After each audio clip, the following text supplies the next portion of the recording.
Okay, Jim, I have a question for you, and I'm kind of nervous, but Don't be nervous. I'm nervous. This is a safe place where chemistry can exist in real life. So, Well, this isn't chemistry, but it is learning.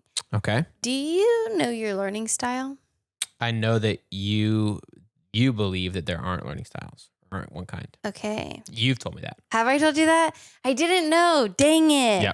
Okay, well, that's what we're going to talk about today. We're going to talk about learning styles and or the lack thereof learning styles. Okay. I'm into it. I mean, I think we've talked about it because of your chemistry education stuff, Yes. but it wasn't on the podcast, and it wasn't probably an in-depth convo. Yes. It's just what I caught. Yeah. Along the way. Absolutely. I was worried that that exact thing had happened, and Yeah. of course it has. All right, well, we are going to talk about it. If you didn't know that I thought that, do you have what you think is a learning style? No. Okay. I don't think so. Okay.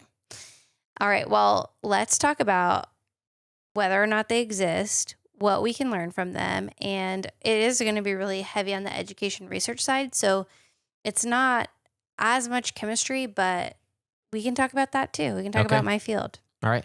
Are you ready to dive in? I'm ready. Let's do this. Let's do it.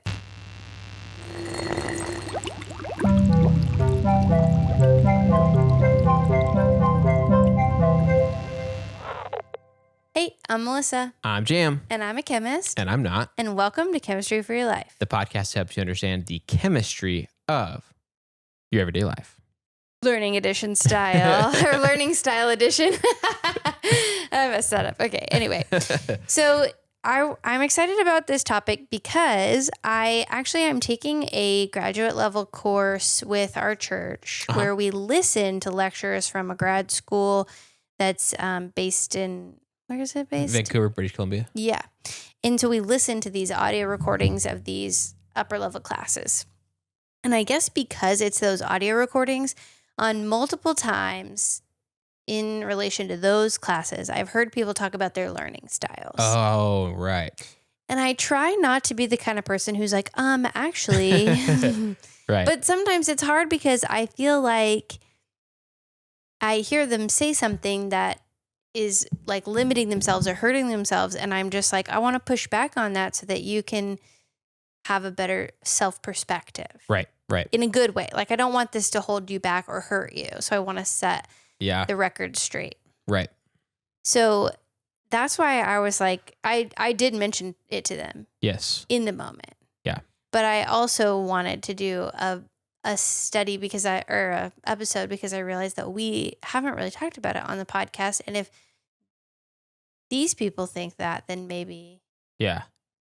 Yes. Maybe our listeners do too. Yeah. And I have thought about this before because I'll have friends who have a really strong opinion that based on classes that they've succeeded well in or haven't, that they kind of formulate an idea I'm more of a visual or I'm more of an audio learner or whatever. And I've always struggled with that because I don't feel like I have a strong distinction either direction.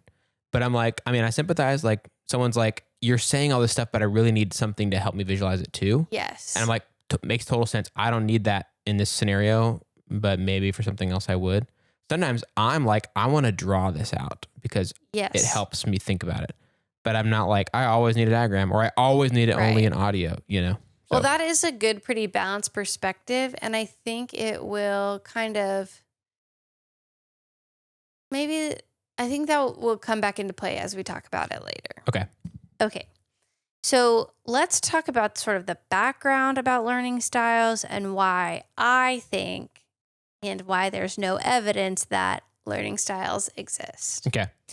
Okay, so you've probably heard them before in terms of visual, audio, or oral, and then kinesthetic. Okay. That's the tactile one. I have to put my hands on it to learn. Right. And then there's also reading/writing. Okay. So it's sometimes called VARK for visual, audiovisual, reading/writing, and kinesthetic. VARK. Got it. Jam always has to name the audio file, but I have to give him a coded name. Yeah. Before we start. So the folder I just opened up for this was just called VARK, and I had no idea what that meant. He made an aardvark joke. Yeah. Which, It's pretty good. Yeah, it's perfectly set up for that. So these were developed by a New Zealand educational inspector. So I'm guessing he observed classrooms, essentially. He had observed a lot of classrooms. Okay. I'm not sure what their role is fully. If we have any New Zealanders out there who want to shed some light, we don't have classroom inspectors here. Yeah. And so he was trying to understand, essentially why some students got things and others didn't. And so I'm going to read an excerpt from him to you. Okay. Okay. Oh, I thought I had this pulled up, but I'm going to have to flip through it. Well, while you're doing that, I'll just say this is so fascinating to me for a couple of reasons. One, I think you and I are similar this way. I love when there's a way that people have typically thought of things that are kind of in categories. Mm-hmm. And when science comes in and is like, sorry, no categories. I know. I knew you'd love this because of Jam hates personality quizzes because they're not based in science. They really aren't. And the one you think, whatever one you're thinking of, you're like, I think this one isn't. Sorry. It just isn't. Whatever one you're thinking about, go look it up. So I knew that you would like this, and that's actually why I was worried that you already knew a lot about it. Oh, I see. So it does make sense that you held on to me sharing that tidbit. Yep. Because you feel that way. I also think I watched a YouTube video about it that I'll have to go dig around and see if I'm making that up or not. Is it the Veritasium? Yeah, Veritasium. Yes. So this is a fun fact. That is one of my references for today that in the comments. But so I was going to do this independent of that. My boss today sent that to me, and our friend Sierra also sent that to me. We had a conversation about this as well. Yeah. But he is a physics education researcher.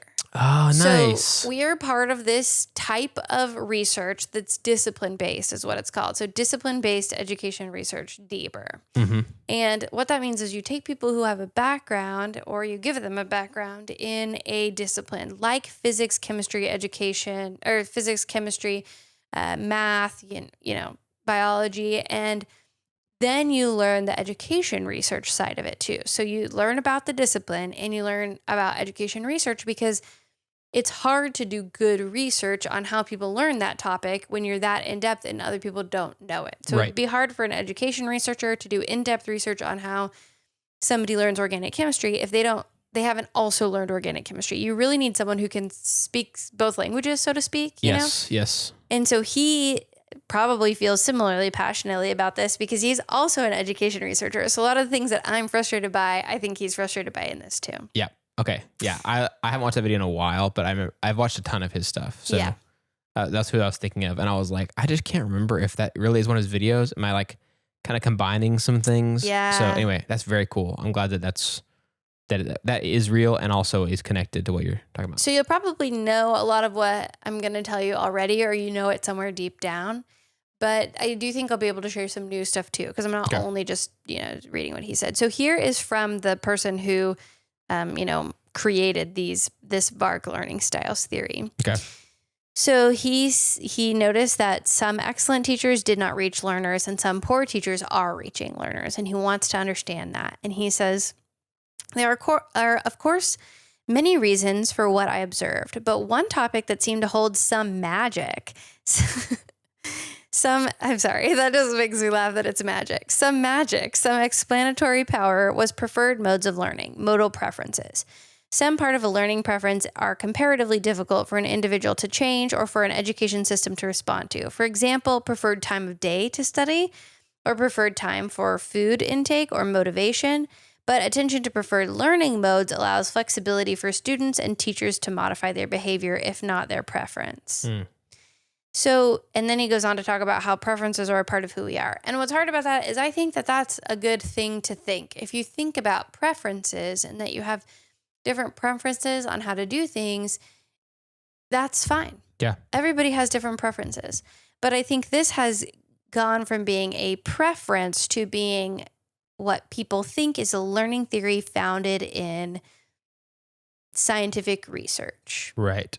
But it's not that. It's this person observing that there is some explanatory power, some magic in learning preferences, and that must be why students are getting it and some students aren't. Yeah. There's just one person's observations. It doesn't go through the types of protocols that we have in education research to really determine a robustness. Like, is this really valid? Is this really credible? Is this doing what we think it's doing? Do multiple people draw the same conclusion from this data? There are ways that we can take data like observing a classroom and draw conclusions from it. Mm-hmm. And we have methods of doing that, but you have to approach it in a nice methodological way so that maybe nice isn't a good word, but maybe like a rigorous methodological manner so that we can be confident in the conclusions you're drawing. And then it's just not one person's really biased, really subjective opinion. That's how education research is typically done. Got it. Okay. And so that's where, like, making this observation and noticing things, I think is fine. As educators, a lot of times we take anecdotal evidence of what our students respond to or not in classrooms, and we try to optimize that. Mm-hmm. But it's almost just like taking on this whole life where I think it does a lot of harm. Mm-hmm. And as someone who has ADHD, I have to pay attention to my preferences because my brain is always seeking dopamine. And if it's not a way I like doing things or I'm not excited about doing things, it's lower dopamine. And that means I have to be mentally prepared and aware. And I have ways that I approach low dopamine versus high dopamine tasks, So I'm not saying that it's bad to think about your preferences or your brain function or things that you enjoy more or less. Mm-hmm. I'm saying this is not founded in science. Right. And I think sometimes it can do more harm than good. Yeah. Okay, so that is where it started. Okay. So then researchers, there's tons of papers where people are talking about this. And something I notice is that a lot of them use learning styles as a theory, but they're not trying to prove it or disprove it. Okay. So one reviewer thought, okay, I'm going to take all these learning styles and I'm going to determine, I'm going to review all this literature and see. And his main idea was if truly we learn better in our learning style, visual, audio, kinesthetic or reading, writing, then if we learn something in our style, we should perform better than if we're learning something not in our style. Right, right. And there should be a statistically significant difference between, like, the statistics should show this is not a coincidence. This is real. It should be measurable if there's real. Yes. Yeah, okay. Measurable and meaningful on a statistics level. So there are not studies that do that. Interesting. And in fact, there are studies that show there's no difference. Wow. So if you take a group of people and you divide them up and you give them this learning styles quiz, specifically this learning styles quiz, there's a lot of other learning style theories too out there. We can talk about that later. But if you give them the visual, audio, reading, writing, kinesthetic quiz, and then they determine which one they are, and then you teach them something, I think he divided it into groups that are like, these people are learning in their preferred mode, and these people are learning not in their preferred mode, and there was no difference in performance. Wow. So it's not statistically significantly different. Dang. And I think it's really easy to say, well, if it's not statistically different, then it might not be harming people. Right, right. It's like, oh, they're performing the same. Right. But every classroom is going to be a mixture of people, right? So that would be a problem. Well, I want to talk about that more, about how it might be harming people. But I do kind of want to read what this reviewer said to summarize this paper. He said, although the literature on learning styles is enormous, very few studies have even used an experimental methodology, so that's what I was talking about not having methods, capable of testing the validity of learning styles in education. So just to summarize that, they just didn't even really use a method framework at all, similar to what he did, which is observing with no methodological approach. Okay. Moreover, those that did use an appropriate method, several found results that flatly contradict the popular meshing hypothesis. So the meshing is if you learn in your style, you'll perform better. Okay. So not only many of them not using a methodological framework, those that are finding contradictory information. Huh. And so their conclusion is that at present, there is no adequate evidence base to justify incorporating learning styles assessments into general education practice. Dang. And the limited education resources would be better devoted to adopting other educational practices that do have a strong evidence base. Right. And that's where I want to get into, if they're performing the same, whether they learn in their learning style or not, then why does it matter? Because it's not hurting anything. Right. They're performing the same. Mm-hmm. Because what is happening is you're devoting time and energy to doing something that's not making any difference. Meanwhile, there are other educational practices that have scientific evidence that show unequivocally that students will learn better in this way. Right. So it's not outwardly hurting them, like making them perform worse, Mm-hmm. but it is taking away resources and, brain space from letting students be exposed to other classroom management techniques or classroom teaching techniques that are going to be effective for them. Everything really does cost something, especially in these kinds of education systems. It's costing time and energy on the part of the educators or administrators or whatever you want to say at some level. There's got to be a cost, right? Yeah. That makes total sense. There has to be, yeah. And so these are the two things that I, as a chemistry education researcher, really don't like about learning styles being so prevalent. I think there's a lot of things that we can learn from this, but I think that the two ways that misinformation actively hurts people is one, that it limits students' self-belief or their belief in their ability to do things. So like in the context of this class with my friends, they're saying they're having a hard time taking a lot of information in or learning because they're just not audio learners. Yeah. Well, are they having a hard time taking information in and learning because they're not audio learners? Or is it because they believe that they're not audio learners, so they're limiting themselves from learning in that way? Yeah. And is their belief hurting them? Mm-hmm. And that's something that we do have evidence, like in organic chemistry, there is clear evidence that how you feel about something can impact the way that you have your classroom experiences. Yeah. And one that can be, it's correlated, I think it's a predictor, but in a complex relationship. So I won't say explicitly which one causes the other, but self-efficacy or self-belief is correlated to students' performance. Right. That makes total sense. It does, right? Yeah. If you believe that you can do it, and there's also some stuff about growth mindset, which means like the idea that your intelligence is fixed or can grow, like, which that also is a theory that has a little bit of questions around it. But this idea that, I can't learn this way is going to impact if you can learn that way. There's there is a possibility that is happening. And it just really makes me sad when I hear people say, I can't do this because I'm this type of learner. This is what brings me to say, actually, because it's like, I don't want to be that person, but you can learn this way. It's just maybe this isn't the best medium for this content or there's all kinds of reasons that you can think that you can't learn this way well, but you can. And it just hurts my heart. And I'm sad for my students when they put themselves in that kind of a box. It limits their own abilities based on their beliefs in some cases, I think. Yeah. And I could see that totally being the case where if you've been told that by somebody else, or confirmed that in some way, in a specific like anecdote. Yeah. So you think for whatever reason you are of the belief that you are not a good audio learner. And then you're in a class like chemistry, which was very hard for me in high school. And if you're not doing well, it's easy to think, it's because I'm a bad learner in audio. Yeah. When really it might just be like, no, this is hard. Nothing's wrong with you. Yeah. This is just hard. And or the teacher's bad. Yeah. But it could be neither, but it's like, it's just a hard topic and nothing's wrong with you. It's just going to take a lot of work. And that's okay. It doesn't reflect on your intelligence. But I think it feels defeating if you are like, I'm doing bad. It must be because my learning style is not matching. And wow, that's an unchangeable thing. And so I guess I'm just going to be bad at this thing. Yeah.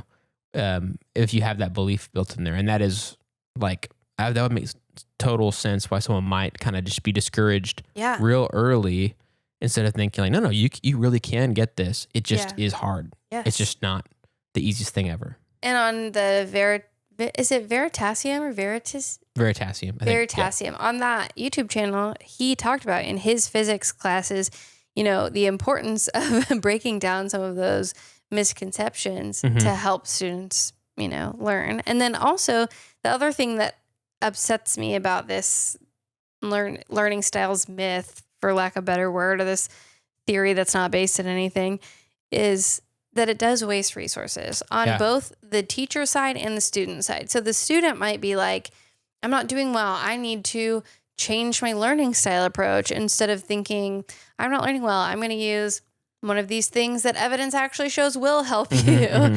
And for teachers, I mean, I saw, I sort of just did a quick look up on TikTok of learning styles to see what people said. And there was someone who talked about teacher in-services around learning styles, which means days. Teachers are provided food in some cases, time, energy wasted for the teachers, teaching them learning styles that have no impact really in the classroom. Yeah.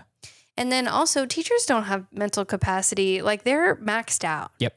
So for you to say, now, not only do you need to do everything you're already doing, but you need to learn each individual student's learning styles and do something specialized for each one of those students to help them learn. That's not really, that's a terrible use of their time, because evidence is showing that's not going to help. Yeah, right.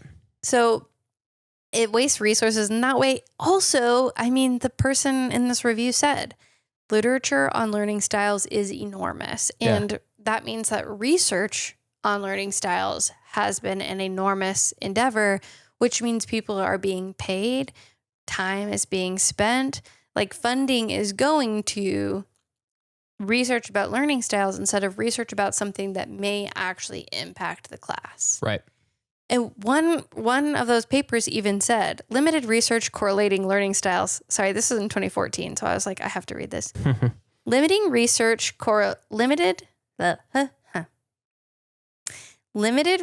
correlating learning styles to learning outcomes has hampered the application of learning style theory to actual classroom settings. So this person literally says, because we don't have a lot of research about it that correlates the two, then it's not really good in incorporating the classroom settings. But then their next line is, efforts to better define and utilize learning style theory is an area of growing research. Like, and they go on to want you to keep working on finding the correlation. Right. Just keep working to prove this thing, because we really want it to be true. That was how it felt. I was like, this whole paper ultimately came to the conclusion that there's limited correlation. There's limited research that had a correlation, not limited research about it, limited correlational research. Yeah. And instead of saying, so let's move on and spend our time on things that have clear correlation between practice and outcomes, they're saying, so let's keep spending our time on this. Yeah. It's so close. I was like, man, you almost got it.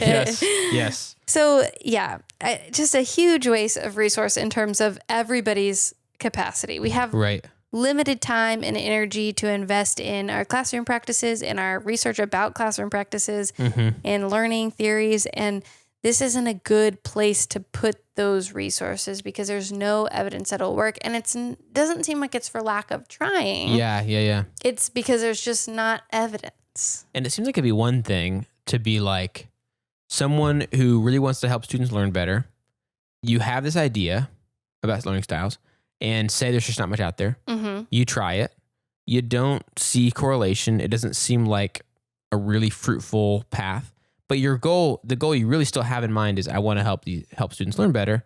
And whatever we could find, if there's something we can test that could get us some more information or options or something, then I'm like, okay, yeah, move to something else. What's another theory that maybe is not very well researched? Move on to that. Because the goal is helping people learn better, right? Yes. So let's stop, filling broken cisterns. It's like, but I think it is probably one of those things where people just kind of lose sight of it, or they just really are so convinced it's going to be true, but they just, I don't know. Well, and as an education researcher, I mean, I have so many thoughts, but just listening to him say, I was puzzled when I observed excellent teachers did not reach some learners and poor teachers did. I'm like, well, then what makes an excellent teacher versus a poor teacher? Is that just what you've decided? Right. What is your framework on that? Because if it's reaching students, then seems like maybe they're not as poor teachers as you think. Yeah. So that was one thing I had. But the other thing is, if you're observing something where Some students are learning in some cases and others aren't. What I would do as an education researcher is make observations about what's going on. I'll probably do a qualitative study and I would gather this data and then look for patterns within the data. Not myself, but multiple people would do what's called coding. So you would categorize things and look within the data for ways that you could break down the information and group them together to ultimately draw conclusions about what's happening. And it's not just one independent person. Multiple people will do this. And then there's methods of coming and seeing what your agreement is and coming to like consensus together. And then it's multiple people collaborating based on the same body of data to draw conclusions that are evidence-based with a high level of credibility. That's not what this person did. This person, from my perspective, seemed to decide what was an excellent teacher and what was a poor teacher and try to find a reason that some of the students weren't learning. Yeah. And I read that sentence and was immediately like, oh, there's just like yeah. Is that going to be defined well somewhere else in the study? That's like, here's how we determined this based on these very clear measurable factors, or is this an impression you get, And I do think that, as a qualitative researcher, one person's experience is valuable. That's like what our data is about, is looking at people's experiences and trying to make sense of them. But it's not one person's experience, like as the experiencer and the determiner of what it's about. That's just one person sharing a theory. It's not, he doesn't even pretend like it's a study. Yeah. So yeah, that for me, that is like a much better use of your resources, is why didn't you find this observation, which I already have a little bit of a weird feeling about what makes a good teacher or a bad teacher, but why didn't you take these observations and approach it in a methodological way? And maybe there wasn't the resources, maybe he just didn't know at the time. I don't want to come down too hard on this individual person, but it's just like, when you mention there are other ways to do it, those are my thoughts as someone who has been trained in some of these methodological approaches and seeing how other research has been done that has generated statistically meaningful results. Yeah. Yep. So, the other thing I wanted to say is I think there are a few lessons that we can learn from this. Okay. Before we go into that part, do you have any more thoughts you want to share? Is there anything you're thinking right now? I feel like you got a little. The only thing, I feel like I'm understanding this well. The only thing is that I'm kind of puzzled by is how this never came up in my schooling. And I'm like, was it because I was in a small town in the middle of nowhere and we were behind the like trend? Because it sounds like it's a trend that kind of grew at some point. Or what? But I'm like, I don't remember teachers ever talking about this. About learning styles? And it might mean that they just talked about it behind closed doors, but I don't remember ever being told like things like, if you're an audio learner, you do this, or a visual learner, do this. And I only learned about this after I was completely done with school in every single way. Interesting. And I'm just like, what? Was it part of it and I just didn't notice? Or did my upbringing and my specific school system and stuff just kind of like, did I somehow miss that?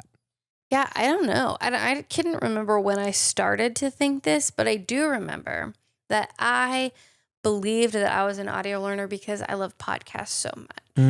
And now, in hindsight, what I've learned is that I have a dopamine deficiency, and listening to podcasts gives me, it's like something that I'm interested in and I like, and it's all the fun stuff about learning without any of the like harder things about learning. And so it is a high dose of dopamine for something I enjoy, and it makes doing other tasks that I don't like more enjoyable. And so I thought that I was this this audio learner, but really it's just something that I enjoy, have preference from, but I don't really necessarily learn it better. It's just storytelling. It's just like reading a book or, and I love reading as a child, but I don't have time to read books all the time now. And so it's literally just a way to get the storytelling of reading in a more conveniently packaged way that also gives me the dopamine boost of getting my dishes done while I get to take in a story. Right.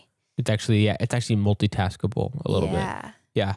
I think the other thing I was remembering the moment that this is a reference to the personality thing, but I think it at least kind of speaks to this a bit. I remember when I was like a junior in high school, I think my aunt made me take one of the personality tests. I won't say which one because I don't want to specifically get mad at one when they're all bad. People do get their feelings hurt about. Yeah. They don't want you to take it away from them.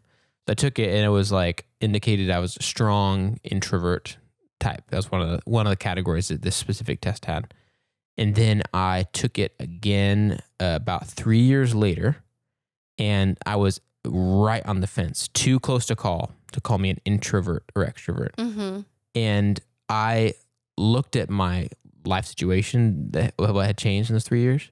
And I was like, that makes total sense. My situation requires me to be more extroverted, if you want to use that word. Mm-hmm. And so I am now. Yeah. And it didn't really help me to have the category of introvert to like pin myself in. Yeah. Because then I may not have like tried to adapt, if that makes sense. Yeah. And I'm not saying that, everything about us is completely changeable or whatever, but I'm saying it kind of is more helpful and more encouraging to think of myself as like clay that's still moldable and malleable when the situation changes, new job, life stage, whatever. Yeah. To think of myself as adaptable, it's actually good. It's like, okay, this is a little hard, but it's not impossible. I'm not a block of stone that is stuck in the shape I'm in. Yeah. So I remember feeling that way and being like, I think I'm not going to think about introvert extrovert stuff anymore. And I think I'm just going to not bother with that. Yeah. And leave it behind.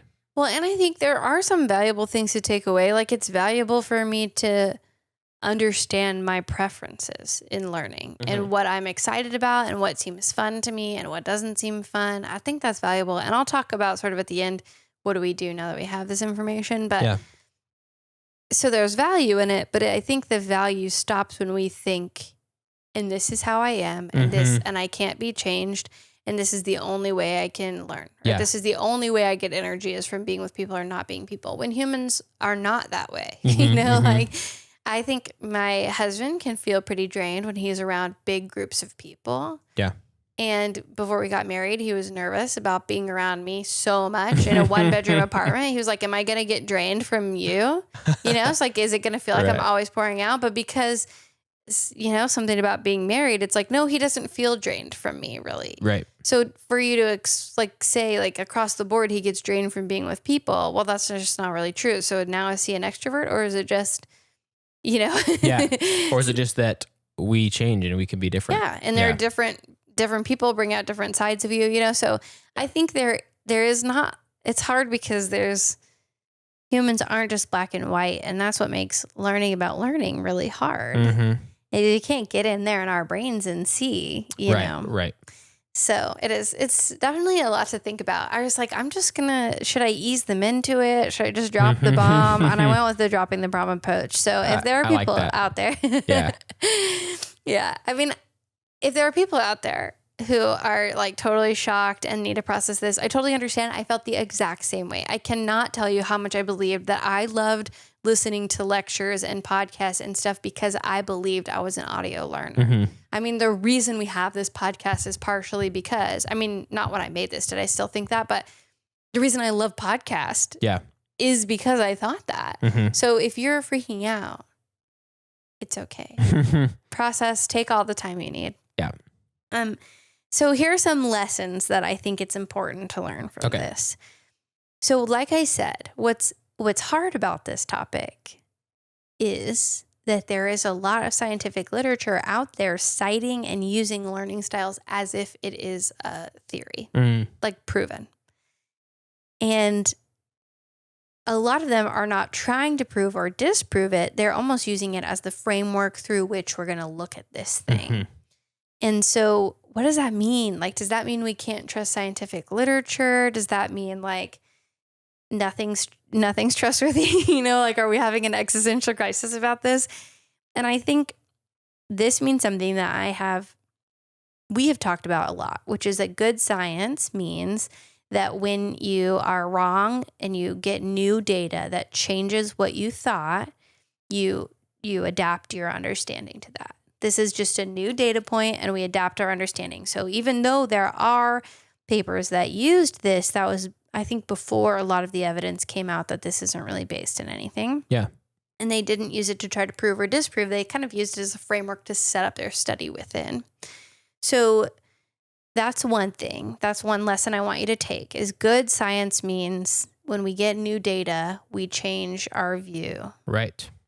But that also means looking for sort of the roots of things, looking at the methods of studies, looking at how things were determined is really important. If you're a scientist or even if you're just consuming literature, about science, it is really important to look at and think about sort of the origin of this thing. So we've talked about that with funding matters, not necessarily because they're going to fudge the data, but because they might not publish the things that's not going to be beneficial to them and only publish studies that cast them in a good light. They're not lying about anything, Yeah.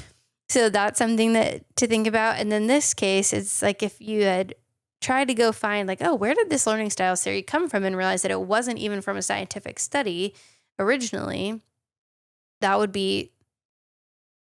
change the way that you would approach it. That would have changed whether or not you set up studies on that. And so, yeah, and I think also it's valuable to know that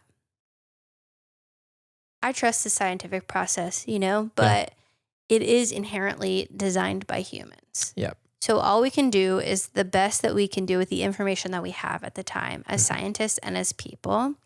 And so that's I think why I really encourage, like, keep your mind open. If you get a data point that doesn't line up, think about that.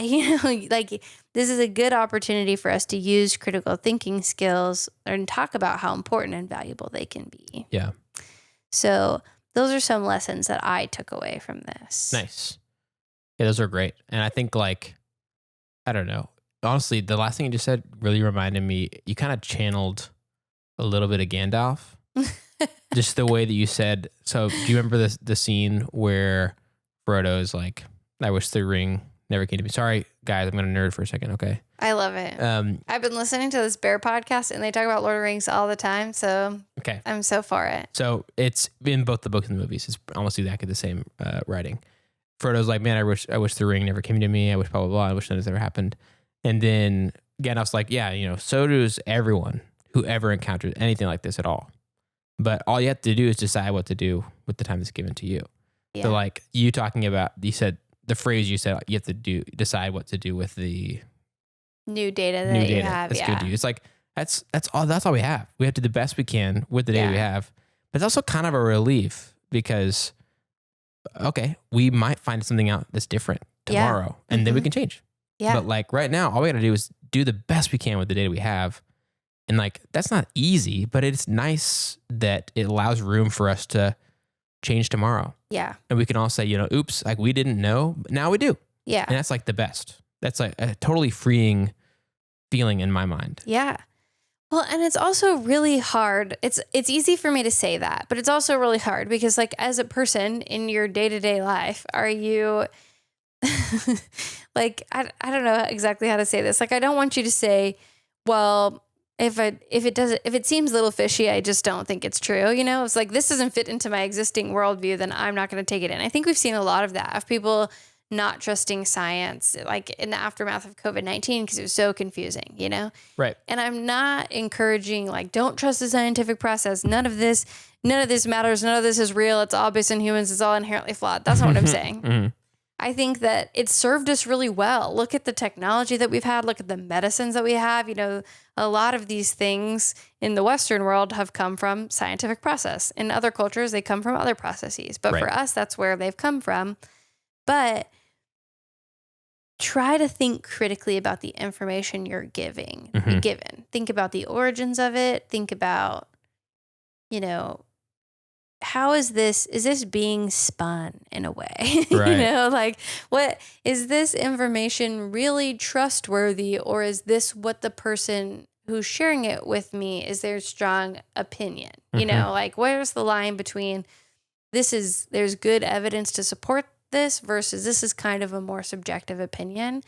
And I don't think it's a natural skill. And I think it can be really challenging. And I think it's even harder if you don't have a good scientific background. But you're here, you're learning. These are the kinds of things you can do for that. And you can take this as some positive lessons from it of like, okay, these are good things to think about. Yeah. It's hard to talk about because I'm like, how has this fallen? How have we fallen so short by like perpetuating this, Yeah. But all we can do is now that we have good evidence and maybe I'm hesitant saying this.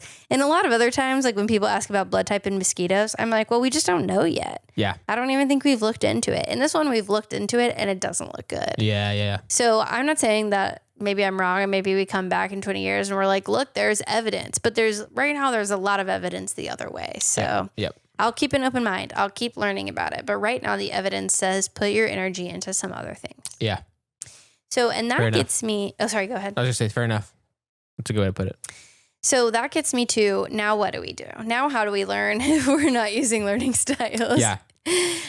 So here's a few good things that I know of based on research and, learning is one, use all your sensory systems to learn. So, and there's probably going to be content that lends itself to different types of learning styles, for lack of a better word, but if you're learning music, it's a lot easier to learn music if you can hear it.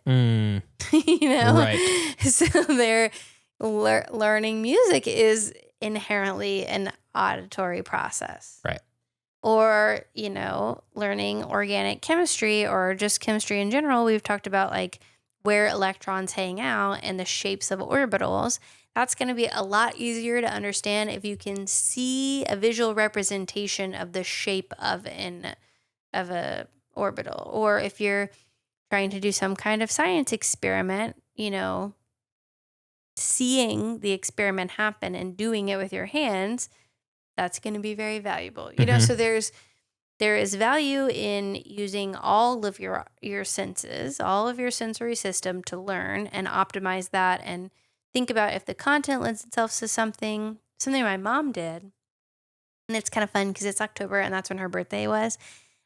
She told me whenever I was in grad school, she told me that when she was in college, she would record her professor and then listen back and take notes. And so she was like, I was learning it by listening and writing. And oh no, you know what she told me? She would read her notes out loud and record them. And so she was like, I'd be talking about it, I'd be hearing about it, and I would write the notes, So it's like I was trying to get all of these senses. And so she told me that. And then in grad school, I used that to like basically make audio flashcards because I like learning while I'm listening to something and walking around, stuff like that. Yeah. Not because it's how I best learn, but I enjoy it. So I basically made audio flashcards. Yeah. And I did that same thing, So you get the writing component in your notes, and then you get the listening. And I guess sometimes people say writing is kinesthetic, which is again something that I'm like, writing versus kinesthetic. Yeah, anyway. Right. So using all of these sensory experiences is going to be the best. And then also there is peer-reviewed, evidence-based methods of teaching. And a big one is something called active learning. So students learn best when they're doing things and not when they're passively listening. Right. Which makes total sense. And like that's intuitive, and it's great that research backs it up. Yes. Yeah. Sometimes it's intuitive and research doesn't back it up. Right. Yeah. And that's part of why we actually do this podcast the way that we do is I try to make this an active learning environment where you can ask questions and you're prompted to share back with me what you're learning so that you're making your own, Yeah. You're making connections. You're an active part of the learning process. So, and if you're an educator, there is, probably a chemistry educator, but for lots of other fields, there are education researchers who specialize in your area who would be able to share what you've learned. There's a lot of, like for chemistry, the chemistry education research and practice is open access. So anyone can access articles about learning and how to learn chemistry best. So there is evidence that backs up good ways to learn. So there you go. Sweet. So that was kind of a lot. Yeah. It's good though. That's good stuff. Do you want to kind of maybe share back with me what you're thinking right now and what your big takeaways are? Yeah, certainly. Science is whatever we want it to be. There's no way of knowing anything. The brain is a black box. We'll never figure it out. No, just kidding. That was a little bit of inspired by Dr. Spachiman from 30 Rock. He says statements like that all the time. He's like, science is whatever we want it to be. And he's like, there's really no way of knowing what diabetes is. And it's like, he'll say things like that. It's like, no, you're a doctor. You're supposed to know that. Anyway, okay, for real. So big takeaways is learning styles. There is preferences. And obviously that, we can't take those away from people, and we can't, when someone says, I prefer to learn this way, you can be like, nope, sorry. No, you don't. It's like, well, yeah, I do. I can have a preference, but it is really, really helpful to know that with research and testing and seeing how different people learn in those preferred settings and then testing them, there's no sign that benefits them in terms of their scores or whatever. And so that's really helpful to know. You may enjoy the process a bit more, but it's not seeming to show any significant meaningful, measurable difference in your results. Yeah. Great to know. And that really probably the best thing is combining a bunch of different styles, visual, audio, oral, reading, writing, kinesthetic. Covers a bunch of different ways and approaches. And that could be a good way of trying to incorporate them without pigeonholing people. But most importantly, which we've been able to demonstrate on this show a lot, active listening? Active learning, where it's the conversational element to it. And it's not just listen to a lecture, but if possible, times for questions, times for repeat that back to me, times for practice problems, things where it's not just listening to one person speak, but an engaging interactive approach seems to show very clear signs that helps all kinds of learners, regardless of their styles or whatever. Yeah. And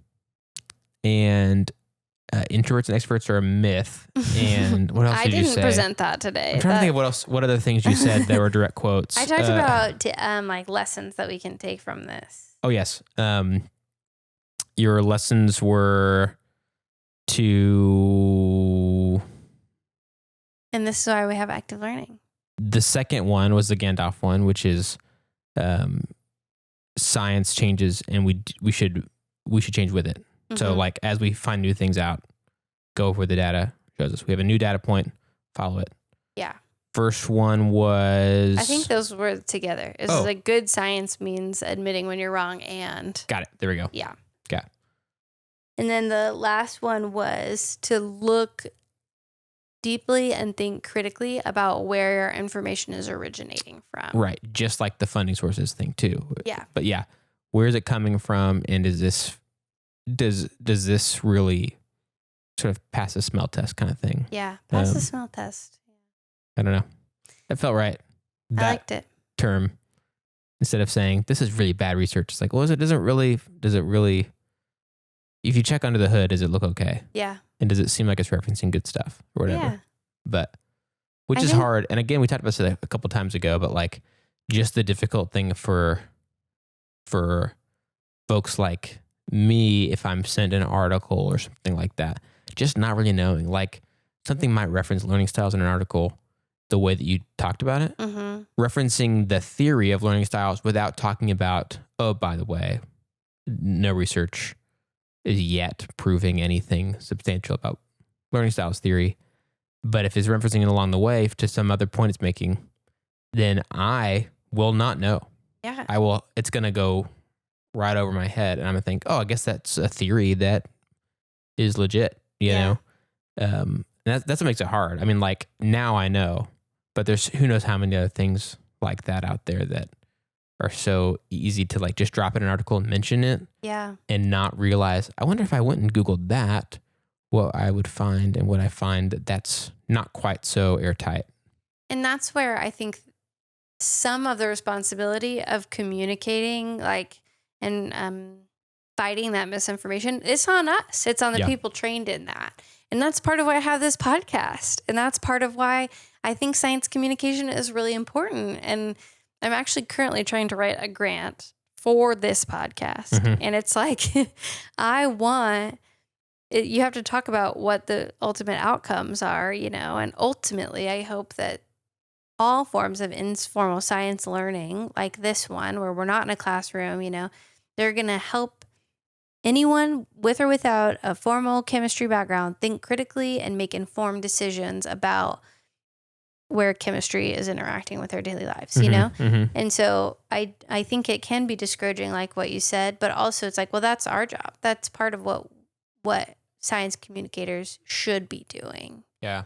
And I think, that's something sort of like how the people who made plastic, I'm like, this is on you. Like, we need to now be working to right those wrongs. I'm like, now education researchers need to be out here communicating how best to learn.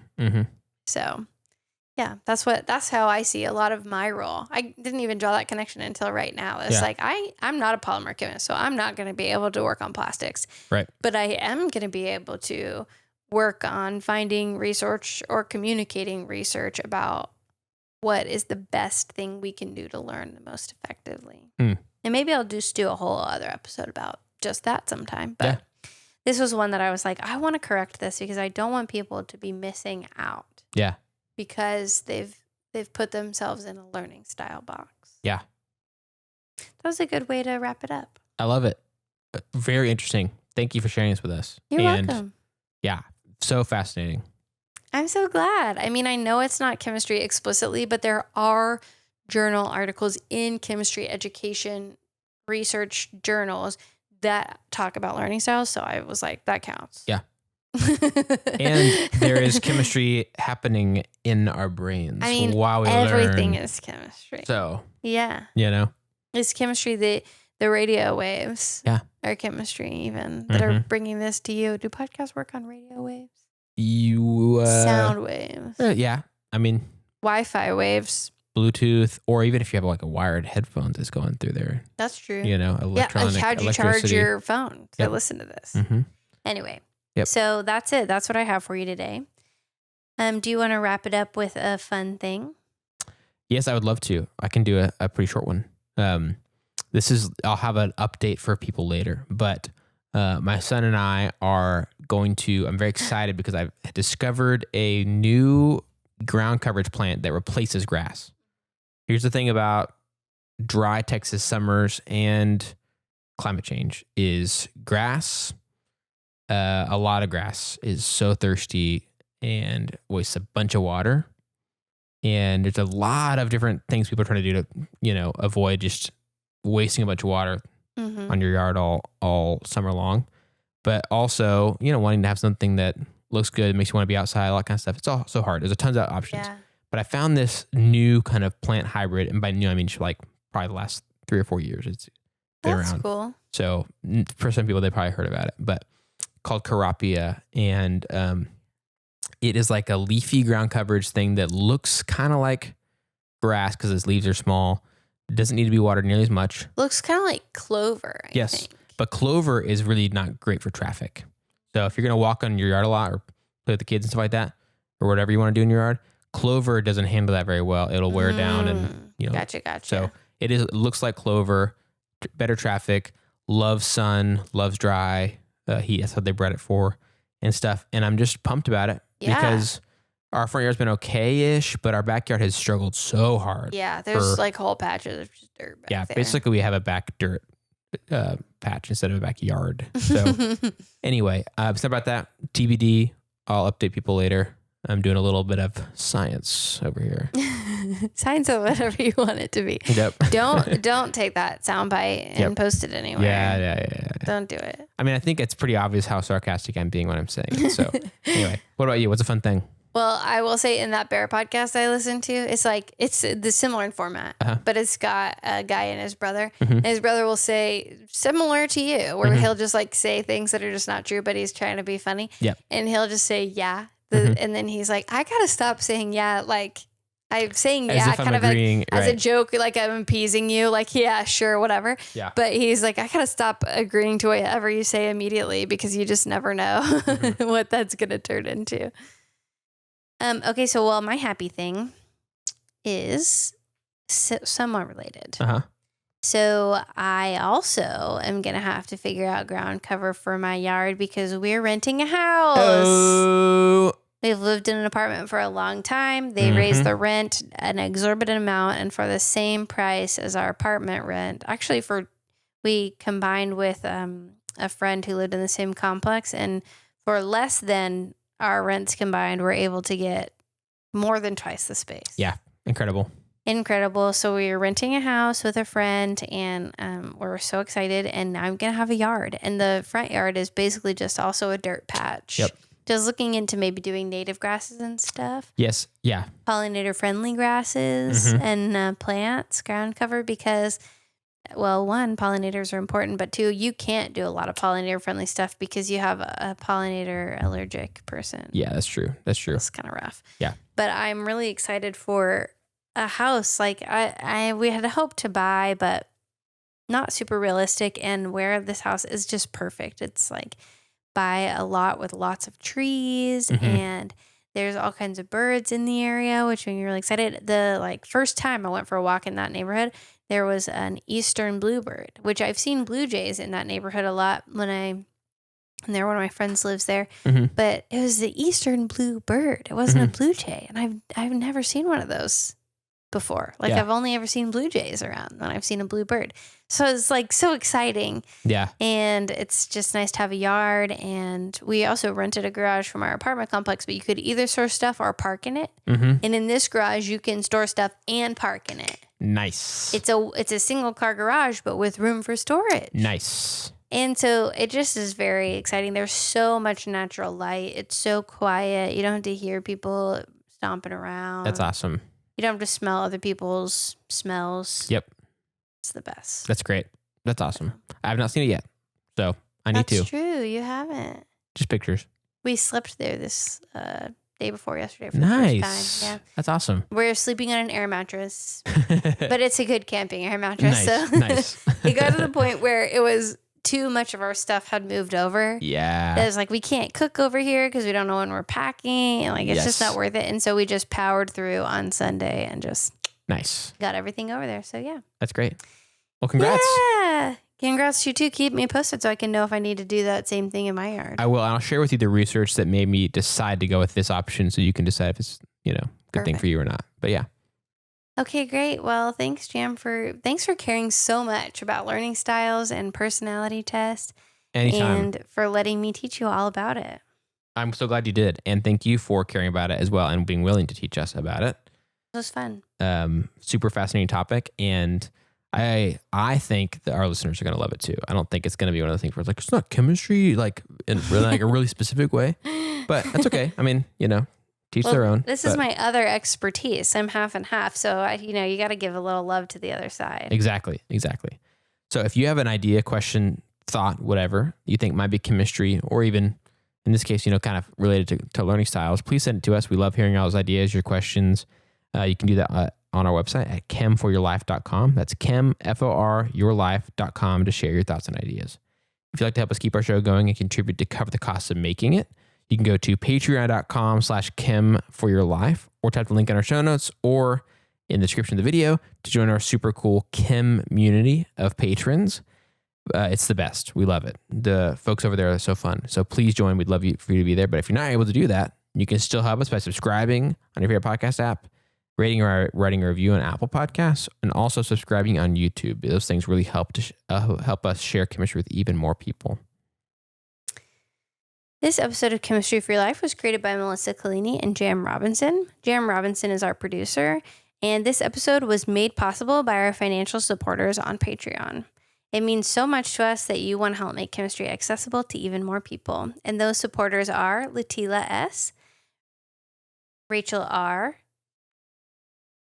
Bri M, Avishai B, Brian K, Chris and Claire S, Chelsea B, Derek L, Emerson W, Hunter R, Jacob T, Kristina G, Katrina H, Lyn S, Melissa P, Nicole C, Nelly S, Stephen B, Shadow, Suzanne P, Timothy P, and Venus R. Thank you again for everything you do to make Chemistry for Your Life happen. And an extra special thanks to Bri, who often creates illustrations to go along with episodes of Chemistry for Your Life. You can see those over on our YouTube channel. So please thank Bri by following her and giving her your support at entropic.artstation.com. That's linked in our show notes, and at Bri McAllister on Twitter. And if you'd like to learn more about today's chemistry lesson and the lessons about learning styles and all of that stuff, you can check out the references for this episode in our show notes and in the description of the video. Nice. Yay, chemistry!